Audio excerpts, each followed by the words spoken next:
Young's problem isn't anger or sadness, it's emptiness. She feels nothing. In a Dubai restaurant, her mother sits down across from her and says, "Isn't this enough already?" We learn that Young has been coming to this same restaurant, ordering the exact same meal for 10 years straight, without ever getting tired or bored. Then she starts telling her mother about everything that's happened in her life. But her mother cuts her off, saying she doesn't want to hear anything. Young looks her straight in the eyes and says firmly, "Don't interrupt me again while I'm talking. This is the first time you've heard your daughter's voice in 20 years. Didn't you miss it even a little?" Then her mother notices a wound on her hand and asks what happened. Young replies that her job exposes her to injuries like that every single day. Her mother says she left her plenty of money. She doesn't need to work like this. Young responds coldly, "I'll pretend I didn't hear that last sentence because grandma taught me to be kind, something you never even tried to." We then see a flashback. Young's mother, years ago, leaving her with her grandmother and a bag of money. The grandmother was furious and shouted, "What kind of mother abandons her daughter just because life is hard?" Later, the grandmother receives a call from Young's school.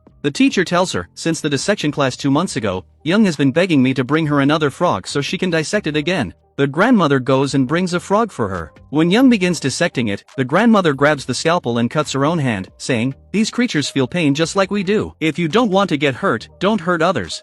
At that moment, our girl Young suddenly snaps and starts choking her grandmother, but her grandmother fights back, refusing to give in. The struggle becomes a strange lesson in emotion, because Young suffers from an emotional disorder, almost like she's incapable of feeling anything at all. Her grandmother tells her, "These are our rules, the ones we'll live by." Young narrates, "If it weren't for grandma's rules that I've tried to follow since childhood, you'd probably be listed in the obituaries by now. And don't worry, you'll never see me again. Goodbye, mother." She leaves and returns to her hotel. Later, she joins a desert trip with a tourist group. Suddenly, a sandstorm hits. The guide tells them, this happens because a genie performs his dance every 1,000 years. You're lucky to witness it. Young stares blankly and mutters, "Poor thing. It's supposed to be a duet dance, but he's doing it alone." Guess this genie is even more mad. Don't think she actually felt sorry for the genie. When the group leaves, Young takes another path alone. Her friend texts her to ask if the trip's going well, and Young replies, "The desert is beautiful, vast, and silent, perfect conditions to plant a cactus and bury myself next to it." Her friend advises her to control her anger and listen to the ticking of her watch to calm down. Young actually tries that, but then she trips over something and falls face-first into the sand. That something turns out to be a lamp. She starts angrily hitting it with all her might, imagining it's her mother, releasing all the rage she's held inside. When she finally calms down, she realizes it's just a lamp. She picks it up, turns it around, and suddenly, a genie appears. But remember, our girl Young doesn't do reactions, she does actions. No fear, no shock. She just says bluntly, "Who are you? Speak fast before I finish you off." The genie sits proudly, chest out, "And I am the devil himself, but people like to call me Genie." She doesn't care and walks away, completely unimpressed. The genie follows her, shouting, "Wait, you're the girl I've been searching for 1,000 years. But she keeps walking as if he doesn't exist, while he stumbles after her, tripping over his long hair. And that's how Young's bizarre journey begins. As soon as she entered the room, she found him there, his long hair scattered everywhere, literally covering the entire place. He looked at her and said dramatically, 1,000 years? She replied dryly, "So your hair managed to keep growing all these 1,000 years, but your beard didn't notice? That doesn't make any sense." He frowned and muttered, "What's this embarrassment? Anyway, let's not get into details." Then he started telling her his story. He said he'd been cursed because of her, 1,000 years ago. From that day, he'd been trapped inside the lamp. Every time someone found the lamp, they got 3 wishes, and he would grant them. Through the centuries, his assistant, Uncle Syed, was the one who kept him updated on the world outside. The changes, the wars, the inventions, everything. Uncle Syed even had the ability to transform into a black panther. One day, Uncle Syed told him, humans now believe in something called reincarnation, that souls can come back in another life. The genie scoffed, "What nonsense." But from that day on, he made a vow. He would wait for her return, no matter how many thousands of years it took, and destroy her when she came back. Because to him, humans were greedy, selfish creatures, and she had proven his point. She had used all 3 of her wishes, not for herself, but to help others. And her last wish was the one that got him imprisoned inside the lamp. By the 900th year, he found a solution. He prayed to God and said, "If the one who frees me is righteous, then let me lose and stay bound. But if they are corrupt, let me win, and grant me freedom." Then he looked at her and said bitterly, "And then you came along, shaking that lamp so hard you almost turned my stomach upside down." "I had just eaten, woman." She stared at him blankly. "Strange. You're not scaring me, and I'm not even treating you with respect. What are you? Not human. I think I've got the wrong address." He smirked. "Doesn't matter. Corrupting humans is my favorite hobby anyway." She replied, cold as ever. "So what do you want from me?" He said, make 3 wishes. But you can't wish for bringing back the dead, time travel to the future, or a Nescafe 3-in-1. Anything else will be granted instantly. But Young completely ignored him. He followed her everywhere, into shops, cafes, even a jewelry store. He kept teasing her, and she snapped back at him. People around thought she was talking till she glared at him. Great, now everyone thinks I'm insane because of you. He smirked. Well, sweetheart, you are kind of insane. She lost her temper, grabbed the lamp, and threw it straight into the sea.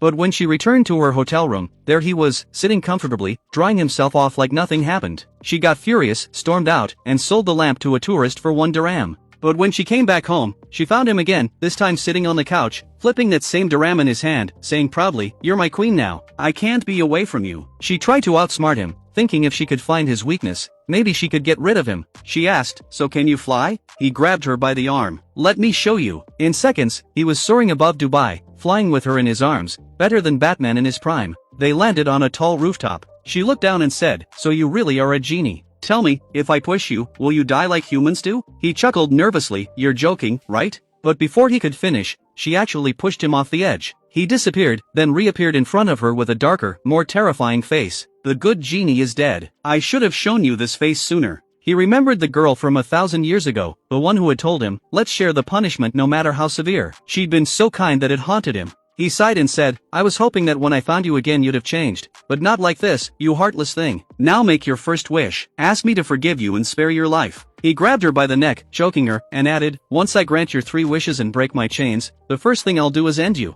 But Young, laughing calmly, even as he strangled her, whispered, then do it now. This moment is one of the happiest of my life. For the first time, my heart is actually beating. He froze, stunned. What's wrong with this psycho? Why is she happy on the edge of death? He let go of her, dropping her from the sky. Yet she kept laughing all the way down. He caught her again midair and quickly turned her back. She had grumbled, if you touch me again, I swear I'll wipe out all humanity.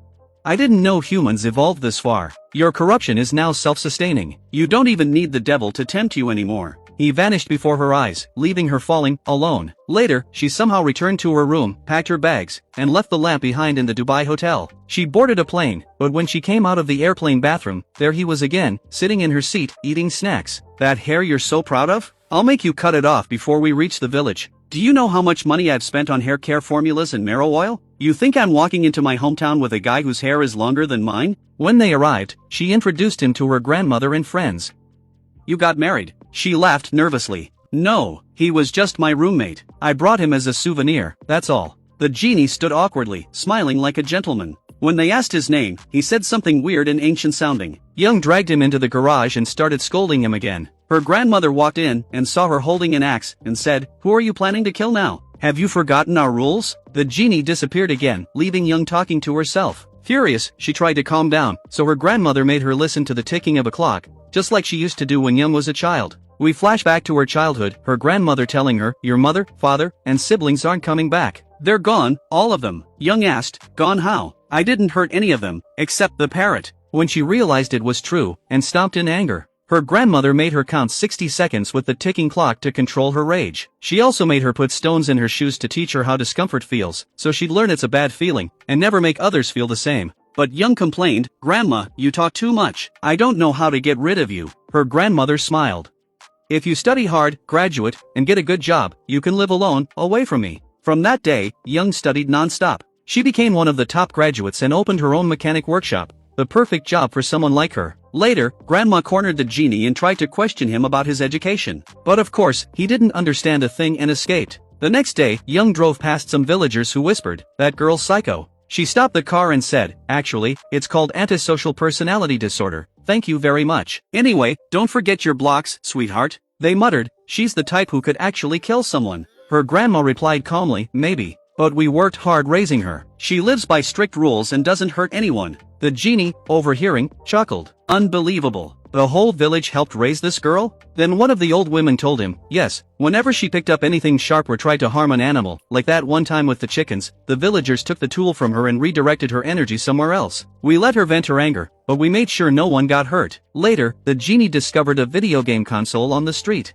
The moment he started playing, he was hooked. He spent the entire day losing against a kid, shocked by how advanced human technology had become. By the time he ran out of money, he ran back to Young, asking for cash. She refused angrily. That night, he blocked her car in the middle of the road and said, "Why are you overreacting? It was just a loan." She hit him with the car without hesitation. He lay there groaning, muttering, "I just wanted to play." Later, he complained to his old assistant, Uncle Syed, who pitied him and handed him some money, saying, "You're doing good, son. Stay on the righteous path." He started working and earning money. "The crazy woman hit me with her car." His friend replied, "That's normal. She's mentally unstable. Forget it." So he went along to show him what mentally unstable really meant. Afterward, he told him, "That's not even a human being, man. She's the embodiment of corruption itself. I can't find a single thing left for me to ruin myself." Then he added, "My next plan is to see whether she actually cares about people's lives or if she's heartless." He locked her inside a gym while she was working out, hurt her a little, then shut the door and said dramatically, "This whole place is going to burn down and the fire could even reach the city. Everyone there might die.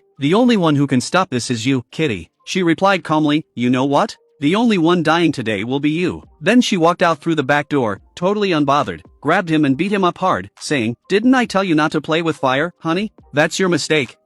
As she kept hitting him, he shouted, "You care about humans that much?" She answered, "Of course not. I'm just mad you ruined my schedule." She kept hitting him until the doctors arrived to pull her off him. He told them, "Don't worry, guys, I'm not human. I can't feel anything." That made her furious. She hit him even harder, yelling, "I'm going to send you back to your maker today in a race car or whatever this thing is." Later, she was eating with her best friend, May, in a restaurant, her closest companion. Suddenly, Genie appeared from the water cooler. She yelled at him, but he had activated his invisibility mode. So people thought she was talking to herself. She dragged him outside and handed him a girl's hair clip. She said, "Wear this when you're invisible. So only I can see you. People already think I'm a weirdo. I don't need more rumors. God bless you." He replied, "All right, then. Can I at least keep this as a souvenir or something?" She asked, "Why are you so obsessed with wishes? You want to get rid of me that badly?" He said, "Of course.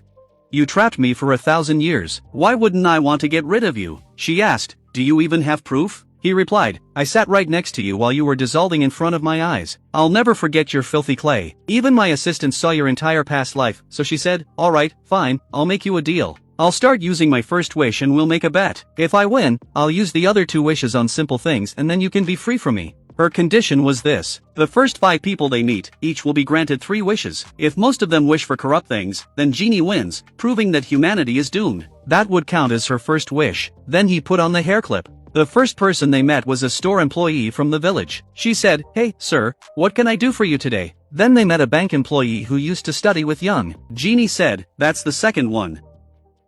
Customers today look so gloomy. They could drag me into corruption faster than I thought." Then a dog appeared. He said, "That's our third customer." She replied, "Sorry, the dog doesn't speak genius." After that, a man drove by the son of a restaurant owner and a new villager who ran a YouTube channel. Young said, "That makes 5 people total. Genie, your turn to work your magic." The next day, Genie sat with Mr. Set and said, "I can't afford to lose to her. Anyway, she won't live more than 80 years. I'll just hide until she dies and then I'll be free. I'll take my magic carpet and vanish. I'll turn out to be Aladdin's cousin in the end." He stopped by Young's grandmother's house and said, "Don't tell Young you saw me. Just give me that salad bowl. I need it." Then he flew away on his carpet thinking he was safe, but fighter jets caught him midair. The news spread about a strange object flying between Korea and Japan. Young saw him and shouted, "You almost caused a war between 2 countries over a salad bowl. And you say you just wanted to be alone."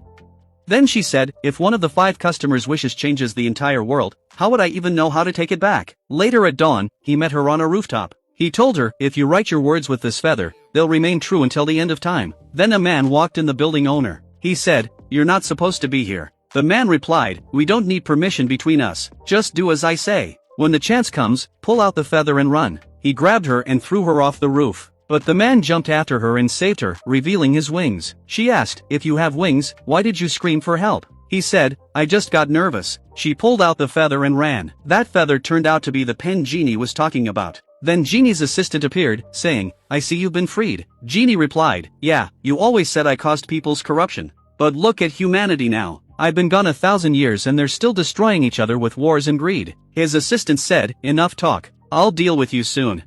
Then they went to their first customer, the same girl from the store. Her boss treated her horribly. When she went into the storage room, she found a lamp. Genie appeared and offered her 3 wishes. She was frustrated and wished to become the manager of the wedding event, and it worked. She immediately took revenge on her cruel boss, and no one could believe her sudden promotion. When Young met her, the girl said, "Aren't you coming to change your car oil?" "No, honey. I'm buying a new imported car, so don't worry about me." The only thing upsetting Young was that her workshop had lost one of its regular customers. Then Young remembered how she met her best friend, May. Back in school, May was bullied by some girls, and Young helped her by threatening to burn them alive if they didn't leave May alone. And it wasn't just a figure of speech. She literally brought gasoline and poured it all over the bathroom when they were inside. After that, Young became close to May, helped her excel, and she became a dentist with her own clinic. Honestly, everyone needs a friend like that. Syed told Genie everything he had learned about Young from observing her. She worked multiple jobs, followed a strict routine, went diving, climbed cliffs, all because she wanted to die naturally by accident. When they went to her workshop, they found that she had even built coffins, preparing for every possibility. They said she was waiting for her grandmother's time to come so she could follow her, like a battery running out. Said asked, so if Young dies, how will you take revenge on her? I'll protect her grandmother, so nothing happens to her. After that, whenever the grandmother said, my back hurts, Genie would rush to help, working in her place. Over time, the grandma started taking advantage of him, perfectly healthy but pretending to be weak. Then Mr. Said went to Genie and said, Young doesn't remember anything. Genie got upset. She caused my imprisonment for 1,000 years and now she doesn't even remember? She was supposed to be righteous. Is she mocking me now? Don't you dare tell her she was a good person who sacrificed herself to help us? Said, don't worry, I don't need to. She's standing right behind you. Hey, nice outfit. Where are you going? We then see her at May's clinic, then later shopping and eating out with Genie. As they sat together, she gazed at the city skyline full of skyscrapers. I'll take you up there if you promise not to push me again. He took her there, and while standing at the top, she suddenly said without hesitation, who confesses like that? When he asked why, she said, because you're like an engine. I don't need to exert effort to feel your emotions. He sighed. I should have never asked. I've been reduced to a car engine now. You want romance? Then he turned off all the lights in the city, letting her see the beauty of the stars, and together they shared a magical romantic moment. The next day, Young couldn't stop thinking about him. She wanted to relive that feeling again, but Genie kept trying to escape from her. Later, they met another customer, the bank employee. She was opening Young's account and saw the unbelievable amount of money inside. Furious and jealous, she could barely stand her. That night, the village held a big festival where everyone gathered, except Young, who stayed in her workshop. There, the so-called Angel of Good showed up. Excuse me, but what exactly are you? What species are you even? And why are your wings so dark? Next time I'll make them pink for you. I've noticed something. Everyone you feed during your charity work dies right after. Why is that? If you think about it the other way, my mission is to bring peace to their hearts. She then asked, so, just to be clear, what are the rules? You're not allowed to fall in love or something? She smiled and said, well, too late for that, sweetheart. You've already taken my heart. Now go. Before I'll spray you with water. The next day, we see the first customer, the woman who became branch manager. Her friends didn't respect her or take her seriously. Regretting her quick promotion, she went back to the lamp and made her second wish, to return 20 years into the past but keep her managerial position and to have immense wealth as well. Genie granted her wish, and she was sent 20 years back in time. Meanwhile, in the present, Young was in her office when an old colleague greeted her, saying he had just moved with his wife and son into the house next door. At that same time in the past, Genie met the younger version of Young, just a child. Well, since we're in the past now, let's at least say hi. But little Young threw a rock straight at his head. In the present, she felt a sudden ache in her memories. Her co-worker beside her said, no use. You're still as weird as ever. Later that night, Genie was once again hiding from Young, who was searching for him angrily. When she found him, she started yelling about how he always disappeared without warning. During their argument, the dog, one of their supposed customers, came over barking. All dogs bark when they see me because they're scared I'll adopt them. They can sense human emotions. They know I have none. Don't worry, buddy. Then she walked away. Genie called Mr. Said to translate for the dog, telling him he could have 3 wishes, on one condition, that he convinces all the village dogs to stop barking whenever they see Young, or else Genie would turn them all into cats. The dog's wish was to become a handsome. The next day, Young was working with wood again, but this time, thankfully, building a table instead of a coffin. Her grandmother called her, reading out notes from her diary. When they hung up, Young went to Genie angrily and said, my grandma was able to read what I wrote with that feather, even though you said no one could see it. Now we need to hide both the notebook and the feather. Genie said the lamp was the safest place, so he took her inside it. See, this is how long I've lived here, alone. She then made him bring in furniture and decorate the place, turning the lamp into something like a cozy married couple's home. While cleaning, a vacuum cleaner suddenly started moving by itself and got sucked into a glowing gate inside the lamp. But if you go through it, it'll take another 1,000 years before you come back. She told him, you have to defeat that angel. I don't trust him. But honestly, I could just end you myself and save humanity. They started chasing each other around playfully, laughing and shouting. From outside the lamp, her grandmother could hear strange noises as all the furniture they had arranged inside fell apart. They almost kissed. But then the neighbor called out to the grandmother, A moment later, Young found her grandmother crying. She asked the neighbor, "Why is grandma crying?" The neighbor replied, "Because Farag, the sculptor who taught you carving, passed away." Young said, "Okay, but why is she crying about that?" Funeral. Young overheard her grandmother talking about how worried she was for her, that she feared something bad might happen to her suddenly. Later, Young met Genie outside and told him, "My grandma also wrote in her diary about symptoms of aging. She understands too much now and she's scared. So I'm going to use my second wish. I want my grandmother to become young again around my age." Genie replied, "Please think about it carefully. Don't rush into your second wish." She said, "No, I can't lose her to sudden death, but I'll make the wish after 3 days, not now." Then she went to her grandmother and said, "Tell your friends you're going on a trip. Go have fun, live your life." Meanwhile, the former store manager, their first customer, was calling her daughter, who wasn't answering. She went to her apartment in the city and found that her daughter had completely wrecked the place and wasn't even home. When her daughter finally called, she yelled at her, saying she'd even dropped out of college. The mother broke down crying, realizing that when she used to be a simple worker, her relationship with her daughter had been so much better. Now her daughter's future was ruined.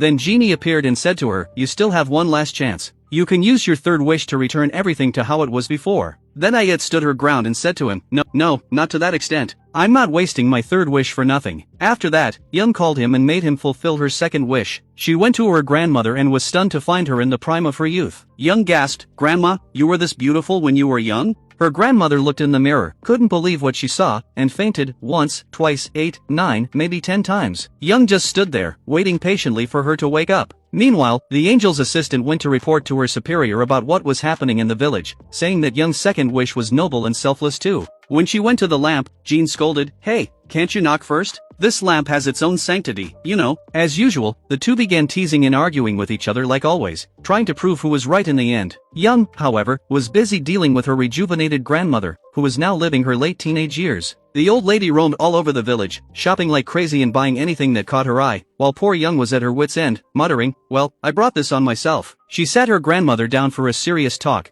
setting a few ground rules on how to behave with her new youth. That night, one of the villagers, one of the people Jean was supposed to grant wishes to, was driving when he accidentally hit a gazelle. Just as he was about to finish it off, Jean appeared before him and told him he could make 3 wishes. The man mocked him, saying, "I see. You regret hitting that gazelle?"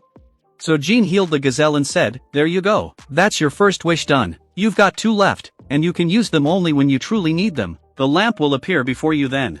The man nearly exploded with anger. He had wasted his first wish, saving the very gazelle he was about to kill. The next morning, Mr. Syed came to Jean and said, "Young's dancing with her friend at the training center." Jean rushed there immediately. Her friend tripped and fell, and Jean was the first to say, "My goodness, are you all right, man?" Then the bank manager arrived and called the female employee, the same customer we saw before, and asked, "Do you know Young?" She replied, "Not really close friends." He said, "Right. How could you be? She's one of our most important clients." That made the woman's jealousy flare up even more than before. At that moment, Jean appeared to her and said, "You may make 3 wishes." The cunning woman smirked and said, "I wish for all the money in Young's account to be transferred into mine." He asked, "You mean, you want to be rich like her?" She replied coldly, "No, I want every single dollar from her account to move into mine." Seriously, everyone here seems a bit unhinged. Jean granted her wish and went to tell Young. She sighed and said, "Fine, you win this round." Then she asked him about the hourglass inside the lamp. Why wasn't it moving? But when she touched it, she saw flashes of all her old memories. That's when she realized the dream she'd been having all along wasn't just a dream. The next day in her work, her new neighbor came by with his son to repair the car. He left the kid there for a bit. The boy was talkative and a bit mischievous, walking with a limp. He told her about the ancient kingdom of Goryeo, but she cut him off, saying, "Please don't fill my head with stories. I've got a headache and I don't like kids." She called Mr. Syed to keep an eye on the shop while she went out. As the boy stayed behind, he noticed that his shadow looked like a giant panther. Meanwhile, Young went to check on her grandmother, who no longer stayed home much. She found her happily, chatting at a cafe with her friend Mai. Young left feeling annoyed. Her grandmother seemed to be enjoying herself too much. That night, she stood before the mirror, deep in thought about what she saw inside the hourglass. "I wonder," she murmured, "what did I wish for back then?" Just then, she noticed the angel's assistant outside. She went out and asked, "What brings you here?" He replied, "I heard you used your second wish," she said. "You're not the wish police," he smirked. "Don't you ever wonder why Jean wants to destroy you?" She said, "Because I trapped him in the lamp, obviously." He leaned closer. "Then you don't know the real reason, do you?" She froze. She needed to know. He said, "If you want to uncover the truth from the very beginning, come with me. You'll see it live." "And why should I trust you?" He replied, "Because Jean wants you gone and he and I are enemies. So the enemy of my enemy is my friend." really? Are you done? Then she picked up a small puppy, smacked him playfully, and said, now disappear from my sight before your black hair turns gray, hitting him on the head for real. Her strike somehow reached his assistant, who was chatting with Mr. Syed. He flinched, clutching his head.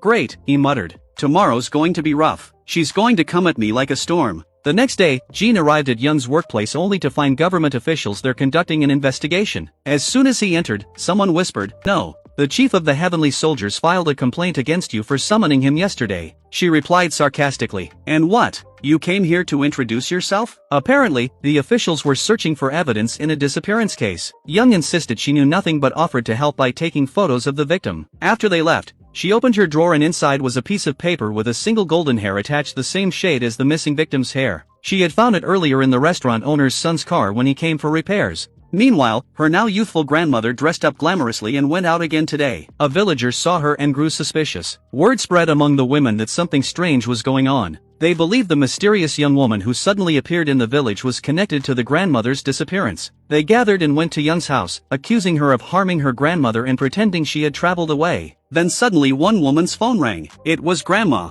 She spoke cheerfully, saying, I'm traveling, girls, and I'll be back in a few months. The weather here is lovely. Of course, it wasn't really Grandma. It was Gene who had taken her form to save Young. Still, Young was furious because of all the gossip the villagers spread about her. Her grandmother, the real one, later told her, I'll disappear for a while, dear, so I won't be a burden to you anymore. After she left, Young confronted Gene. This is all my fault, she said bitterly, forever making a wish from a failed genie like you. That word, failed, cut him deep. He said nothing, but the pain was obvious. Meanwhile, the jealous bank employee called Gene again to increase Young's transfer limits so she could steal even more money. If greed wasn't blinding her, she might have realized she could have wished to become the richest woman in the world. But no, she only saw Young as her target. She reminded Gene of someone from his past, someone who once said, my heart is yours. Anyway, that was her second wish. Later, Young came to the bank and deposited millions into her account. Gene, on the other hand, was playing video games on the street when he met the same little boy again, the one with the bruises on his hands. When Gene asked, the boy said, don't worry about it, just family problems. Then he added, I wish I were a grown man so I could defend my mom from her husband. Gene grinned. You came to the right guy. I'm the best wish granter in town. He tracked down the boy's abusive stepfather, dragged him to the desert and said, your problem now is that you messed with me. That kid, he's my friend. The man began to scream, help, someone help. There's a man dying out here. He said to the man, I don't see any real men around here. What kind of man picks on a 12-year-old boy? We cut back to the bank where the manager summoned that same employee. He confronted her, saying, you've been stealing Young's money. How come all these transfers are going from her account to yours? She started panicking. I don't know. I swear I'm innocent, just like you. He wasn't buying it. She even showed up with a designer handbag identical to Young's. But she was just a cheap imitator trying to act rich. The manager sighed and said, you shouldn't be punished for stealing, but for being stupid.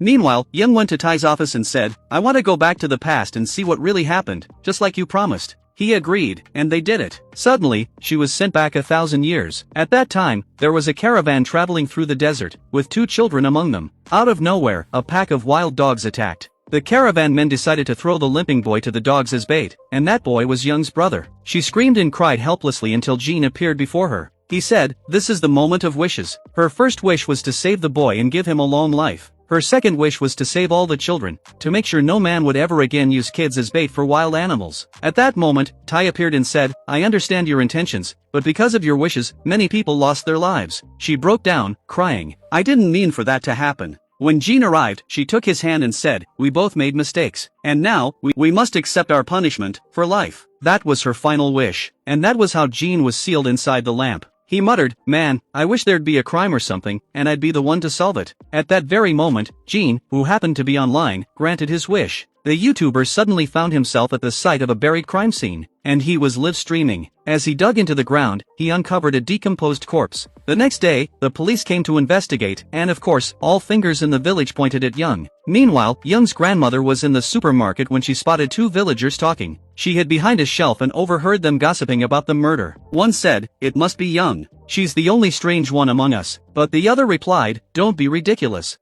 A human body takes 20 years to decompose. Young was a child. How could she have done it? The grandmother was deeply hurt by what she heard. She returned home and told Young, no matter what they say or how they accuse you, just ignore them. but Young brushed it off lightly, saying, "Alright, Grandma, let's eat. We don't have time for this." Later, she went to the farm to get some vegetables, where she ran into the bank employee, the same one who stole from her. The woman arrogantly said, "Call the bank and tell them you gave me the money willingly." Young replied calmly, "But you stole it. If she calls me, I'll tell them the truth, that you're a thief." The woman smirked, "I could just use my last wish to make you die and put an end to this?" Young shot back, "Well, if I die, my grandmother will inherit everything, and she'll make your life miserable anyway. Besides, wishes don't control life or death, and since my life is basically the center of yours, I'll still come out the winner." Then she smiled coldly, "Enjoy your loss." That night, Young and Jean were enjoying their favorite hobby, sitting together at the highest point in the village. They talked for hours under the stars. Jean tried to soften her heart, speaking gently, hoping she'd fall for him. "My shoulder's always here if you ever need to lean on it," he said in a poetic tone. She smiled slyly.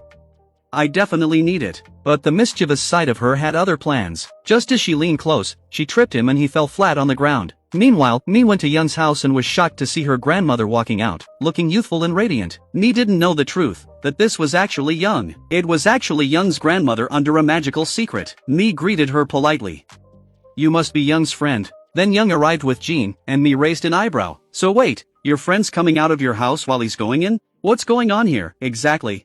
Young chuckled nervously. "I'll explain everything, but not right now." Then the psycho man, the restaurant owner's son, met Jean again and forced another wish. His second wish was to go back 20 years in time. When he did, it turned out he was the criminal in the case the police were investigating. He wanted to find out who had witnessed his crime back then. The witness was his own mother. He returned to the present and shouted at her, "Why didn't you just tell me it was you? I've been anxious for years." The next day, Young went to his mother's restaurant and saw it listed for sale, at a price far below its worth. The following day, she went to the psycho man himself, carrying the yellow hair and dye samples she'd found in his car. "I heard you like dyeing your victim's hair," she said coldly. "You could have just been a hairdresser. It would have been easier." He looked shocked. "You came here? To give me the evidence? Not to the police?" "I came because this interests me. But you need to fix your mistake. Maybe we can work together. You're just as crazy as me." When Young returned home, Jean asked, puzzled, "Why'd you give him the evidence?" She replied, "Because if I'd handed it to the police, he would have used his third wish to escape prison. No one else knows where the victim's body is. Now he'll use that last chance. If I had a last wish to go back in time and hide the evidence, that's when you'll take my diary and give it to my past self." Jean was amazed by her cleverness. "You're brilliant," he said.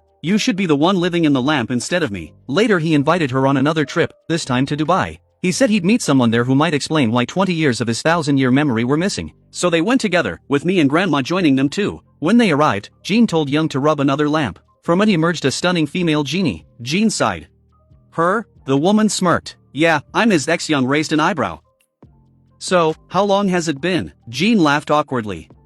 "You know, a long time ago." The female genie crossed her arms. "By the way, where's the teacup set I gave you as a gift?" He scratched his head. "That was ages ago." Young looked between them and teased. "So, how long have you two been separated?" 1,000 years, maybe?" Young smiled slyly, patted him on the back, and said, "I'll leave you two to catch up," before walking away. Meanwhile, me and Grandma were in a parallel world version of Dubai, shopping in grand markets, laughing, eating, and fully enjoying themselves. At the restaurant, Grandma suddenly remembered something from the past, when Young had once asked her, "Do you ever miss your daughter?" Grandma smiled softly, replying, "Of course I do. I always have." When he left the restaurant, he saw her standing across the street. The grandmother kept looking at her eyes filled with tears. Young got upset, frustrated that her grandmother was still this soft-hearted and kind. She tried to calm herself down by listening to the ticking of her watch. After returning from the trip, she saw the bank employee standing near her workshop, shouting and trying to provoke her, pressuring her to make her final wish first. Meanwhile, the store manager called for Genie, and, with sly intelligence, used her last wish to make him forget the 2 previous wishes, thinking that this way, she'd get 3 new ones again. But it turned out to be a trick, Genie's trick, and she fell for it, wasting her final wish completely. When Genie returned to Young and told her the latest updates, which she always recorded, he asked her, "Won't you make your final wish?" She replied softly, "If I make it, that means my role in your life will be over,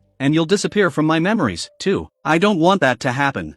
For the first time, tears glistened in her eyes. Elsewhere, Ty's assistant was sitting with Mr. Saeed, the one who turned out to be Young's best friend. He was about to be her ex as well. But Mr. Saeed discovered that Ty had stolen her voice. Furious, he stormed off, grabbed Ty by the leg, and refused to let go. Genie intervened and said, "Forget this job. Come with me, demon to demon, it'll be more fun." He grabbed Ty and flew him straight into space. There, they fought fiercely until Ty finally gave up, panting, "Alright, enough, I'm done." When Genie asked about the 20 missing years in his memory, Ty still refused to tell him the truth.